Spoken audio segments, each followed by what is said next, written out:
All right, all right. Yeah, I'm not fond of alcohol myself. It dulls the brain. I thought you liked Jameson.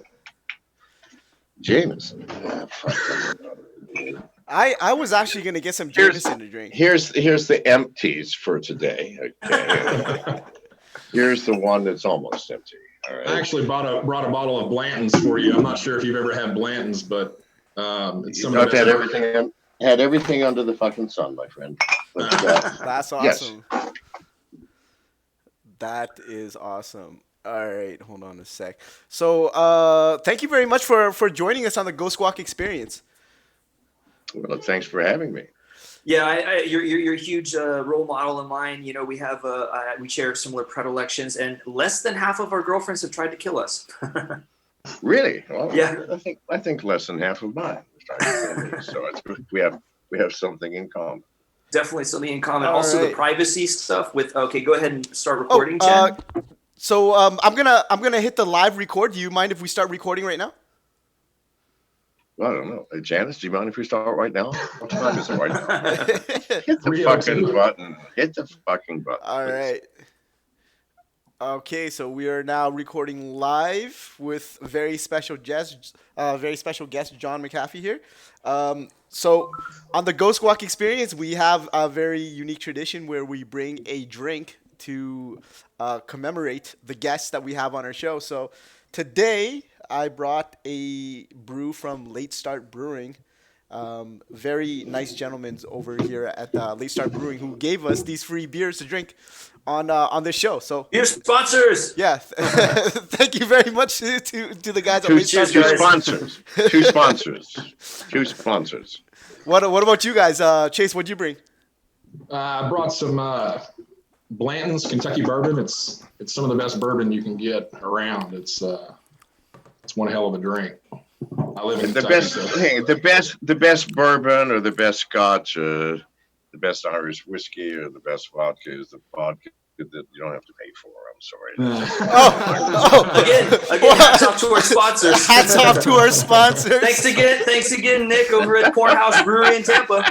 Yeah, Late Star Brewing over in Tampa. You know, funny story, John. We all we wanted to do with this show was just to get free drinks. Like we never wanted to really like Be YouTube stars or anything be like YouTube that. stars. Yeah. All we wanted was somebody to just give us free drinks for talking to people. So we've That's good. That's accomplished our good. goal. And I'm assuming you got no viewers, which is fine with me. I mean, if I could do the same, I would. Yeah. On that note, On that note. I brought the Grolsch. The Grolsch reminds me of some of the crazier times in my life when my stories can't even compare to John's. But hey, you know, I share a kindredship with him because less than half of my girlfriends have tried to kill me. So, you know, we're on the same note there. All right. Well, wonderful. Good. Wow, there's so many things that I want to ask you about. Specifically with your ghost token projects, because you know we are Ghost Squawk, and you know, just by chance you have this token that is called Ghost. Would you be able to tell us a little bit more about it? Well, I mean, as much as I know, which is not very much. Um, yeah. Okay. So first and foremost, I started the McAfee Dex Distributed Exchange about 5 months ago. It's been running in beta for 5 months now. Why has it been in beta for 5 months? It's the most difficult thing I've ever done technologically. I mean, a true distributed, decentralized exchange. So we actually have one. We started out with just Ethereum. Any idiot can exchange Ethereum for an ERC20, for a DAI, whatever. So that was no big deal. But that's how we started. We added Tron, then Binance, then EOS, and just 4 weeks ago we added Bitcoin. So now we're actually pretty much ready to go live. I think by mid-July, we'll be live. In the meantime, I developed a privacy coin capable of being exchanged on a distributed exchange. I mean, Monero is, Jesus, one of the best privacy coins ever conceived, but you can't put it on a distributed exchange. Trust me, we have tried. It's a difficult, motherfucking blockchain. But in any case, so we developed a Ghost. It's a proof of stake coin. Our mainnet's going live on the 22nd of this month. And our, we did an airdrop for all holders of EtherShare. EtherShare went up by 17,000% in just a week. Damn. And then we did a swap, and obviously the EtherShare coins dropped to next to nothing, 20 cents, but the Ghost coin's still hanging at $1, and we will exchange, and that current Ghost is an ERC20, which will exchange some for the true Ghost coins when our main net goes live. It's a proof of stake coin. Why did we do that? Because even with Monero, people, for a fact, if you have to exchange on a centralized exchange, then governments know where those exchanges are, know who run them, they know the employees, the address. We're kind of fucked. And because governments know how to apply pressure to people, they say, listen, because this is what's going to happen. Trust me, I'm predicting within 2 years, Monero is going to be declared unlawful in almost every country in the world. So will my Ghost token. When that happens, governments will then go to Binance, Coin, whatever, put their thumbs down and say, listen, since if you're doing exchanges with illegal coins, we want to know the names, the addresses of those holders of Monero. Well, they have that because it was a centralized exchange because of KYC and AML. You have to give have to give your driver's license, your passport number, your bank information, all this shit. You're fucked. You'll be fucked. But on our exchange, we don't take any information. I built the McAfee DEX, all of the logic in smart contracts on all the blockchains. What does that mean? I mean, first of all, blockchains are an immutable record. We took a big risk. If we fucked up, we'd have a fucked up system forever, but apparently we didn't. Now, I put no AML, no money laundering. We don't ask for your name, your address, your credit card. We don't keep your IP address, nothing. The McAfee DEX is a portal through which you simply move and do your trading and leave. Totally, completely anonymous and private. Now, the SEC has already informed me that I have to put AML and KYC, and unfortunately, I can't. I mean, my reply was, oh, I wasn't thinking. I made a big mistake. I forgot all about know your customer and anti-money laundering. And unfortunately, we don't keep any information at all. Conveniently, right? Right. So the response is, well, then shut it down. I wish I could. Unfortunately, well, you can't because it's distributed. I can't. I'm sorry. I stupidly put it on the blockchain. You forgot to put the kill switch in there too. And I forgot to do that. I forgot this. I'm sorry. I can't do jack shit. Neither can God himself unless he changes the laws of mathematics for this universe. I'm sorry. So no, can't ever be shut down, people. We keep no information. We charge nothing to list. There's a button on the top of our screen. You want to list a coin? Push it, list your coin. Costs you nothing.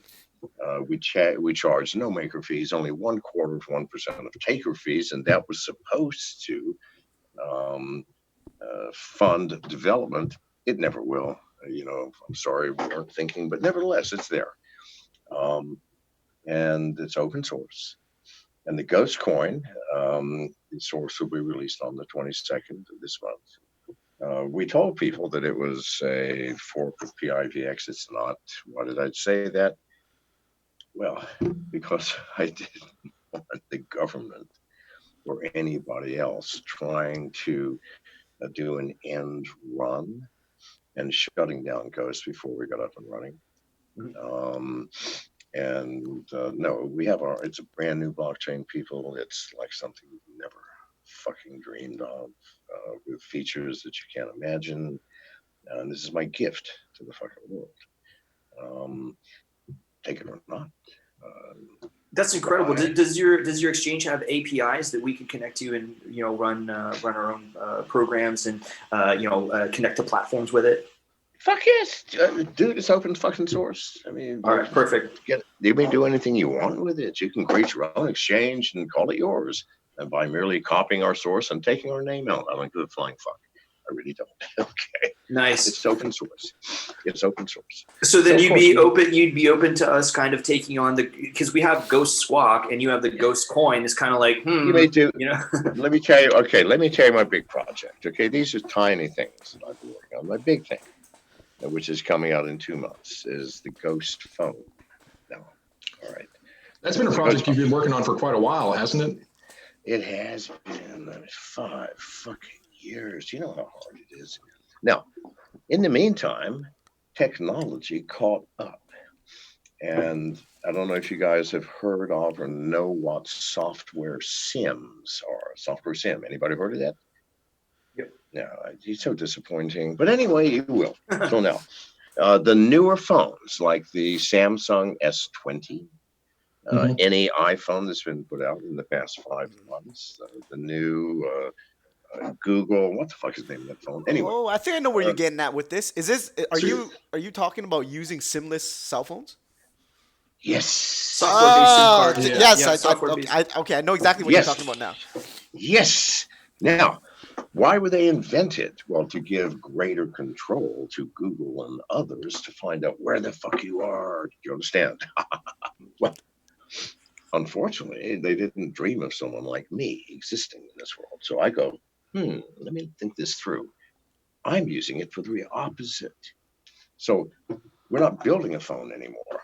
If you've got a Samsung S20, if you've got a Samsung Fold, the one that the screen folds. Yeah. If you've got a Samsung Flip, the new one, any of these phones, we just send you a little barcode. And if you're in America, for example, $9.95 a month, you get 1 gigabyte of data. Now, the way I've done this, by the way, let me explain how we started, is I partnered with an Eastern European country, a large one, that has phone access all over the world through their phone company. Partnered with them.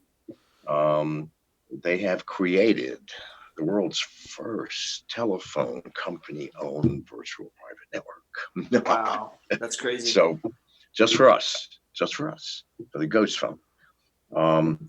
So for $9.95 a month, we send you a little barcode.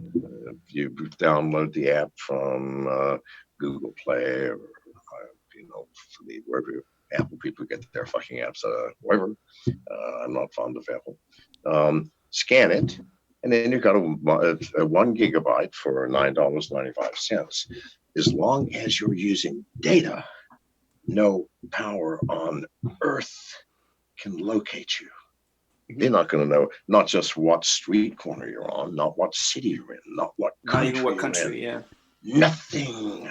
Fucking nothing. Now,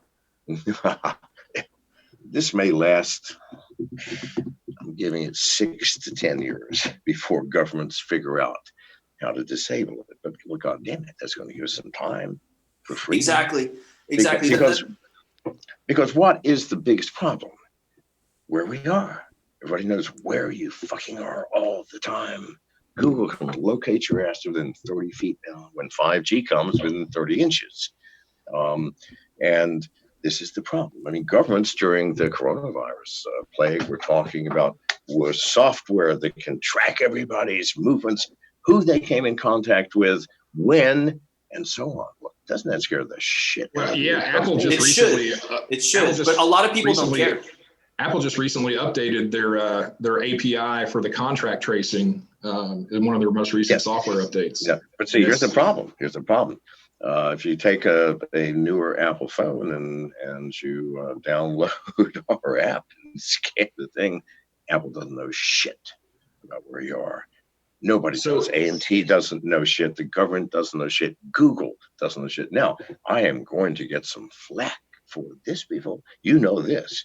I would have just made an enemy of Google, Apple, Microsoft. Not to mention the CIA. Yeah, well, I've already made enemies of those motherfuckers. I mean, so who gives a shit? Who gives a shit about them? I mean, they have been chasing me. Yeah, they were the ones that got us arrested in the Dominican Republic 8 goddamn months ago after we got booted out of Cuba. Why did we get booted out of Cuba? Because the CIA unofficially went to the Cuban government and said, listen, give us McAfee and we'll give you all kinds of concessions. Well, the Cubans are too fucking smart for that. They need, concessions. What does that mean? Control by the U.S. government. So they grabbed Janice and I, brought us into a military base in Cuba. A general came in, very apologetic. And to Miss McAfee, the U.S. government has unofficially, because there's no official channel with Cuba, unofficially requested that we return you to America. However, we are disinclined to do that. But Miss McAfee, I'm afraid now you are a serious problem for us. You have 72 hours to get out of our country and never come back. That was not easy to do. We had our yacht there. Our captain was in Nicaragua. Wow. We got out of there with 16 hours to spare. 4 days at sea. Went to the Dominican Republic. We didn't even get off the boat. We docked and were surrounded by soldiers, arrested. By the way, if you're looking for a jail experience, I do not recommend the Dominican Republic, except for those people who are truly experienced in jails. This is some serious fucking jail time. In any case, we were there only in jail for 4 days, and my lawyers managed to get us out of the country. And they asked where we wanted to go. I said, England. They sent us to England and we went underground. We've been underground ever since, so no one knows where the fuck we are. Now, one of the reasons for this fucking phone, the reason I kept doing it is because I need it myself. I mean, Yeah. look behind me. This is a goddamn soundproof room inside a fucking Faraday cage. The only room I can communicate from because the whole world's looking for me. Now, if my phone, the ghost phone, were available today, fuck me, I could go down. You could be doing it at a cafe. Yes, a cafe, and start doing, because here, no, it's only digital, people. But do you need voice anymore? I'm serious. I mean, didn't the coronavirus teach us one thing? Zoom and Skype. It taught us that people are complacent. Well, also taught us that we don't need fucking telephones. Digitally, we're talking digitally now. I'm not on goddamn phone. Neither are you. Who cares about not being able to call a phone number and have someone answer? So, the world's going to change, folks. It's going to fucking change. And the CIA and the NSA and world governments and hackers and everybody else has been depending upon the smartphone as their means of locating you, listening to you, watching you. A lot of research on the coronavirus compliance was done through phone data. Yes, however, that's going to change when you suddenly realize, listen, if I use voice, I can be located. But if I use Skype or Zoom or Snapchat. Has anybody actually made a phone call in the past 3 years anyway? It's always over Skype or WhatsApp or something like that. Yeah, well, I did up until we had to throw our phones away 8 months ago. But anyway, nevertheless, John, can the software from the app actually supersede the hardware in that's no, nothing can supersede hardware. Hang on, nothing can supersede hardware. I wish it could. It can't. However, hardware is being made more and more open to software all the time. For example, when you turn your phone off, you press that button. Do you think that shuts the power off? Fuck no. No. It's a signal to software to do its thing. And what does software do? It uses these software hooks to power down the phone. Everything uses software hooks. But now, you got some wired hardware. No, software cannot. I mean, there's even an Ethernet protocol that you send a specific packet type and it'll turn on the machine. Yes. But here's the thing. It doesn't matter. I'm not trying to supersede the hardware. Take the fucking SIM card out of your phone and scan our little scan code. And you don't need voice, and no one will ever find you ever again. Now, to me, what more could I give to the world as a parting fucking gift? Your final parting fuck you to the world, to the world government. That's a fucking great gift. Well, you know what? I've had a fuck you attitude toward authority, not the world, not friends, not fun things, but no, fuck you toward authority. Yeah. What is authority? That those are the people to whom we entrust our safety, our security, our futures, our everything. Right? The police, the teachers. There's nothing to worry about here. The TV says everything's fine. Yeah, right. Where are you guys located, by the way? So I'm actually out of Tampa, but because of the lockdowns, my fiance, she's in Montreal and she doesn't have the papers to come to US, but I have my residency in Canada. So I actually went back to Canada to be with her because I actually kind of foresaw some, violence and shenanigans, and that sure enough, that's what we're seeing. So you're in Canada. You're in Canada, smart Correct. Motherfucker. The other two, what part of America are you in, guys? Oh no, I'm in Montreal as well.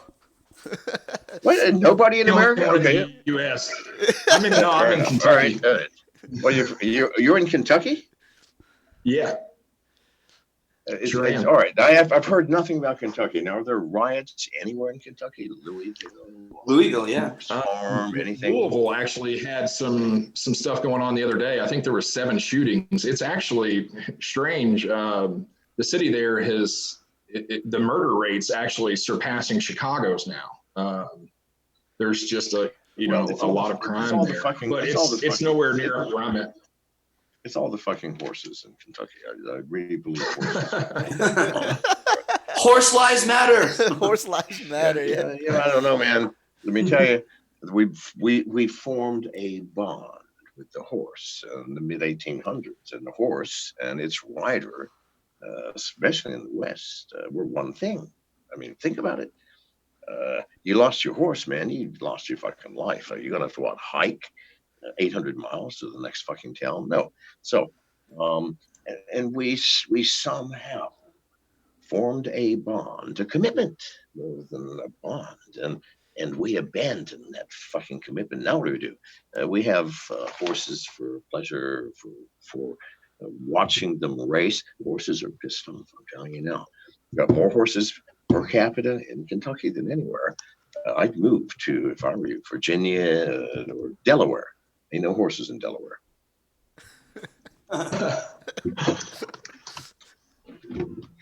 John, what are your thoughts on everything that's going on right now with all this civil disrest? And, I know a lot of these groups are funded by outside sources and seem to be contributing to the problems more than actually trying to solve them.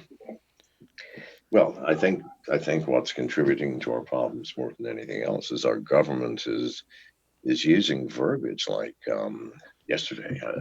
I was floored by America's president saying, martial law.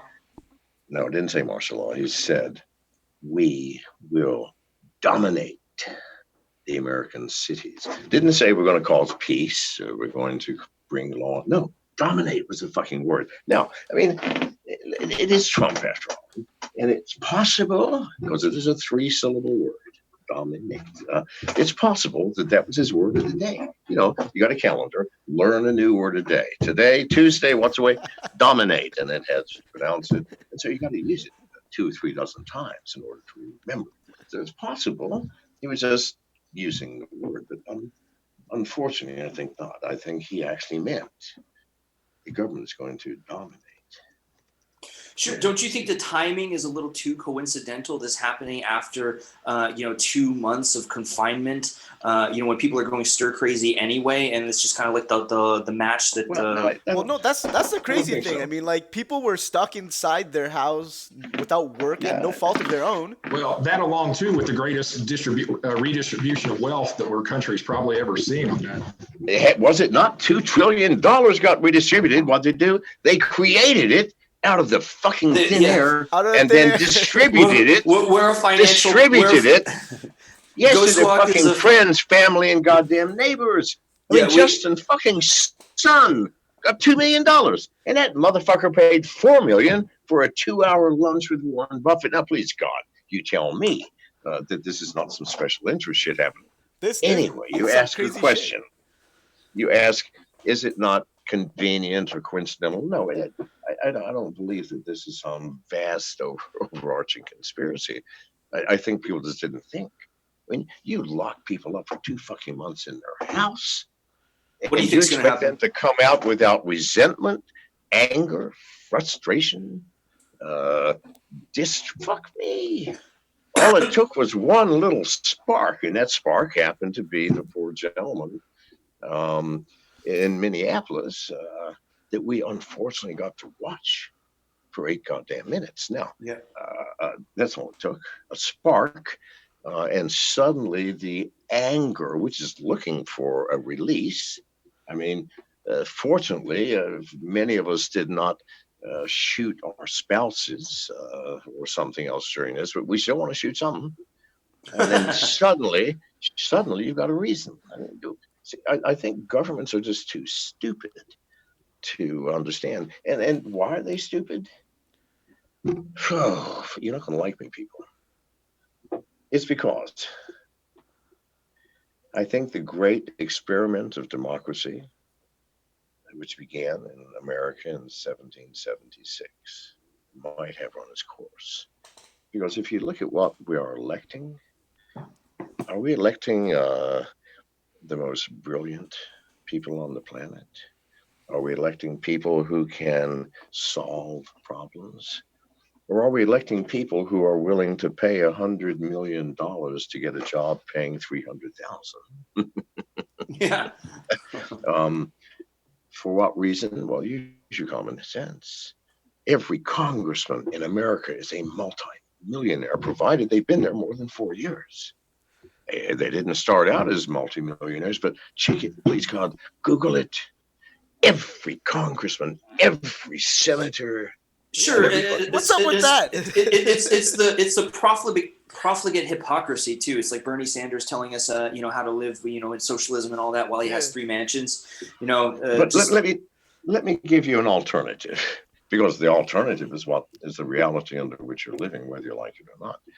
Let's look at the CIA. The CIA is a lifelong career. I mean, you don't join the CIA, work 4 years, and quit. No, that doesn't happen. I mean, you can quit, but they will whack you immediately because you know too much. Do you understand? Mm-hmm. No, it's a lifetime job. There are CIA employees who can speak 35 languages fluently. People who understand the nuances of international relations, political alliances, religion, culture, history, everything. And what do our fucking presidents know? They know how to take money from your pocket, put it into theirs. They know how to campaign. They know how to lie. They know how to disseminate false information. Please, people, please. And you expect our fucking world to improve by actually voting for someone paying $100 goddamn million for the job? No, we people are the fools. We are the idiots. We have not thought this through. Do you understand? Our first president, George Washington, had to be drugged, kicking and screaming into that office. Why? God damn it, he was the general of the Continental Army. Fuck me, the most powerful man in America as a general. Slipped in ditches, got dysentery, lost a fucking toe to frostbite. Jesus God, he didn't want the presidency. He wanted to fish on his farm on the Potomac River. And I understand the fishing on the Potomac back then was fucking outrageous. But no, they wouldn't let him. Why? Because everybody involved sat him down and said, George, who the fuck? Who the fuck if not you? What, me, Ben Franklin? I just drink and chase women. I was going to say, Ben Franklin's another huge political figure, one of my favorite guys on the favorite human beings in history. But seriously, he knew enough to know I can't be president. It's a smart motherfucker. Fuck me. There's not enough bedrooms in the White House to fit all the chicks that I fuck daily. So no, can't be him. Thomas Jefferson. Cheers to Ben Franklin. Jefferson couldn't find his fucking glasses. Right. And John Hancock, yeah, the dude had a fucking awesome signature, but nothing else. So please, it had to be George. It had to be. So they shamed him into taking the job, and goddamn, he did good. The last president that did not want to be president was Dwight Eisenhower, who left office in 1960, one of the greatest of American presidents. And what did he do when he left off? By the way, same thing. He'd been the Allied commander during the Second World War, commanded the troops of half of the world, and they offered him the presidency of his country. Fuck that shit. No, he didn't want it. He was also old. He says, I've been shot at. I have been without sleep. I have suffered more than you can imagine. Do not ask this of me. But they shamed him. Who was there at that fucking time? It's a pretty chaotic time for America, people. Bunch of opportunists everywhere. So he took the job. When he left office in 1960, he warned America of two things: the CIA and the military industrial complex, saying that these. As did Kennedy, and look what happened to him. Let me tell you. Let me finish the story because it's telling. So he warned the CIA and the military industrial complex and said that if we do nothing, they will steal the Constitution and every American freedom. We did nothing. Kennedy came in next up, and he goes, not long into his office, I'm going to dismantle the CIA, not going to fire anybody. I'm going to take all the employees and I'm going to put them into all the other agencies we have, because there are 13 covert fucking agencies: the Secret Service, the NSA, the Air Force covert agencies, Army, Marine, Navy. No, fuck me, they're all over the place. And we're going to partition it out. 31 days later, he met with an accident. Also, there was the Order 11110, right? Where he was going to take power away from the Federal Reserve. So you basically pissed off two of the most powerful organizations, powerful people in the world, and he just disappeared. Now, a few years later, his brother Bobby ran for president, and it was pretty clear he was going to goddamn win. And what was his campaign all about? Dismantling the covert agencies of America. Now, what happened to him? They didn't let him get to be president. They had shot his sorry ass a month later on a campaign, on the campaign trail. Now, that was the last time anybody has gone up against those two powers. This is the problem, people. The country is not what you think it is. Democracy does not exist anymore, and whoever you elect as president, they're powerless. You think Donald Trump has power? Please God, he does not. He is a puppet with 1,000 strings. What I always tell people is that, okay, you think Obama was any different from Mitt Romney or going back as far as you could go. Just it's public. You could see their campaign donors, right? And you notice they're all their donors are the same people, different amounts, but the same fucking people, right? Because they don't really care who gets in. No, they don't. And also, any of those who have enough awareness to observe elections, have you people ever had a single hair on your head wafted by the awesome exchange of power when a new president is elected? No. Doesn't mean jack shit, people. And even if presidents work hard to make change, like Obama with Obamacare, we all knew. Why bother? They're going to dismantle it, which they did. Nothing changes because it's not in the interest of the military industrial complex. We've all been fed the false narrative, right, of a false dichotomy. Okay, so it's basically for as long as I've been alive, you're always choosing between the lesser of two evils. I remember even when I was a child, my parents were discussing politics. It wasn't, oh, we believe in this guy. It's, well, this guy can't get in because we're all fucked if he does. And it's been like that forever and ever. It's just getting worse. False dichotomy. I'd like to flatter you a bit on the use of a 3-syllable word, dichotomy, which I have not heard in 2 weeks. So it's a good word, dichotomy. A false dichotomy. Cheers to false dichotomy. Cheers to big words. Maybe that'll be Trump's word tomorrow, because I'm pretty sure his word yesterday was Dominate. we Dominate. are going to dominate. Another three-syllable word. He doesn't use many of them. He doesn't like three-syllable words. I've only seen him use one four-syllable word, and that was incorrect. I find that But he likes to use one word and stretch it out. Like huge. Huge. China. well, that's because hang on, he hangs out with intelligent people like Peter, who use five-syllable words, and it takes longer to say Unabhängigkeitskrieg than it does to say huge. And so Donald, feeling inferior, goes, let me show you something huge. Right? You think you can use big words? How about that? A long word. Gentlemen, we have time for one more question. We're over time. So I got this.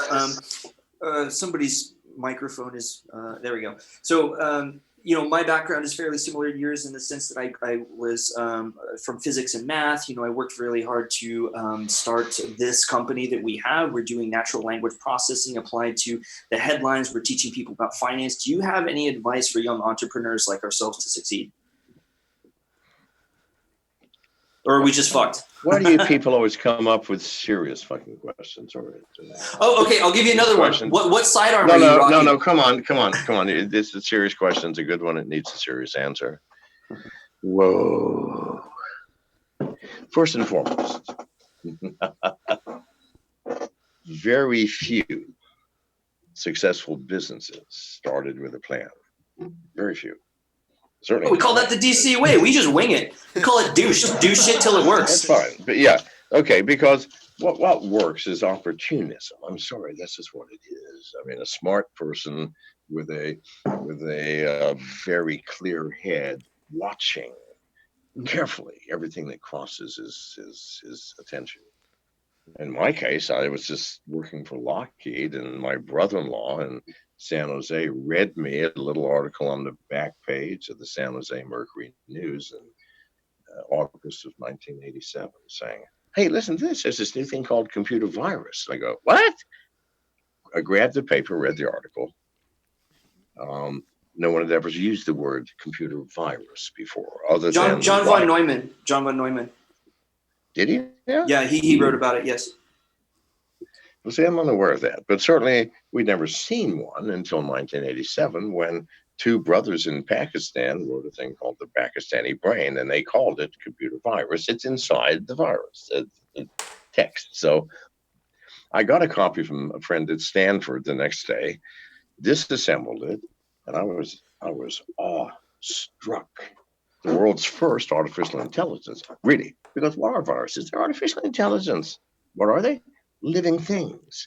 They have goals. Number one, hide, survive, multiply, exactly. And most of them, while you're at it, want to do some damage like real viruses. Okay, so and that was it. I'm thinking, fuck me, and that was the beginning of McAfee. I had no idea they fucking existed. So anyway, though, so the next day I got the copy on a Tuesday, wrote a program on Wednesday to find it, to detect it, kill it, and put your system back together. Put it up on my bulletin board system. We did not have the internet back then. I had the largest bulletin board system in Silicon Valley called Home Base. Home Base had 32 fucking phone lines coming in. And a month later, I had $10 million in the bank, and I don't know how that happened. It was an opportunistic thing that I took advantage of. And then 12 years later, it was sold to Intel for $8 billion. So that wasn't planned, people. And Bill Gates planned Microsoft? Fuck no. He was playing around with operating systems for the 8080, the Intel 8080. There were two people doing it. There was a company in Southern California and San Diego called Digital Research. And there was another company in Seattle called Microsoft. Microsoft was just two kids. Digital Research actually had about 10 fucking employees. IBM decided to create the world's first open architecture personal computer, which they did. But IBM is a great hardware manufacturer and a piss poor software manufacturer. So they went shopping for the operating system. They first went to Digital Research in San Diego. This is on a Friday. I knew both of these motherfuckers. I knew Bill Gates. I knew the Digital Research crowd.